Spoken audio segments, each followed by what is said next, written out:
कृष्णाय वासुदेवाय हरे परमात्मने प्रणतः क्लेशनाशाय गोविंदाय नमो नमः। श्री धर्मराज युधिष्ठिर कहने लगे कि हे भगवान, मैंने ज्येष्ठ शुक्ल एकादशी व्रत का महत्व सुना। अब आप कृपया आषाढ़ कृष्ण एकादशी की कथा सुनाइए। इसका नाम क्या है, महत्व क्या है, यह भी बताइए। श्री कृष्ण कहने लगे कि हे राजन, आषाढ़ कृष्ण एकादशी का नाम योगिनी है। इसके व्रत से समस्त पाप नष्ट हो जाते हैं। यह इस लोक में भोग और परलोक में मुक्ति देने वाली है। यह तीनों लोकों में प्रसिद्ध है। मैं तुमसे पुराणों में वर्णन की हुई कथा कहता हूँ, ध्यान पूर्वक सुनो। स्वर्गधाम की अलकापुरी नामक नगरी में कुबेर नाम का राजा रहता था। वह शिव भक्त था और प्रतिदिन शिव की पूजा किया करता था। हेम नाम का एक माली पूजन के लिए उसके यहाँ फूल लाया करता था। हेम की विशालाक्षी नाम की सुंदर स्त्री थी। एक दिन वह मानसरोवर से पुष्प तो ले आया, लेकिन कामासक्त होने के कारण वह अपनी स्त्री से हास्य विनोद तथा रमण करने लगा। इधर राजा उसकी दोपहर तक राह देखता रहा।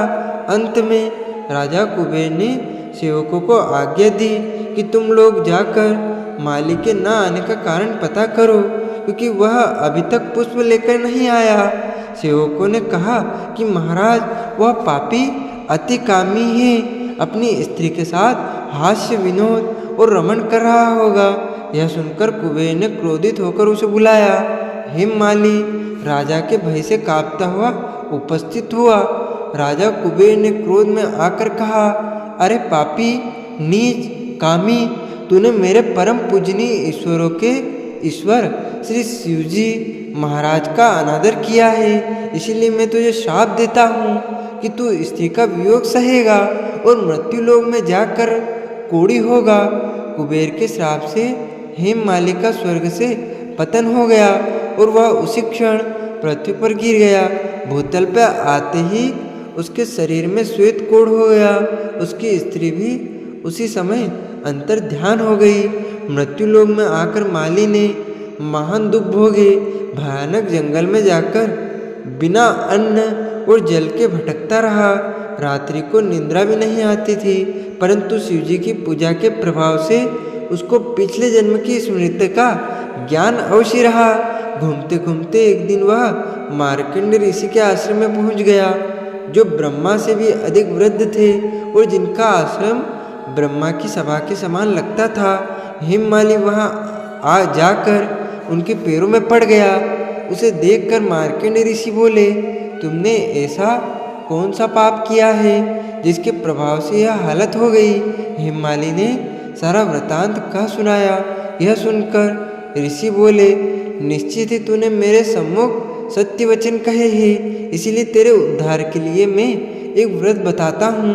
यदि तू आषाढ़ मास के कृष्ण पक्ष की योगिनी नामक एकादशी का विधि पूर्वक व्रत करेगा तो तेरे सब पाप नष्ट हो जाएंगे।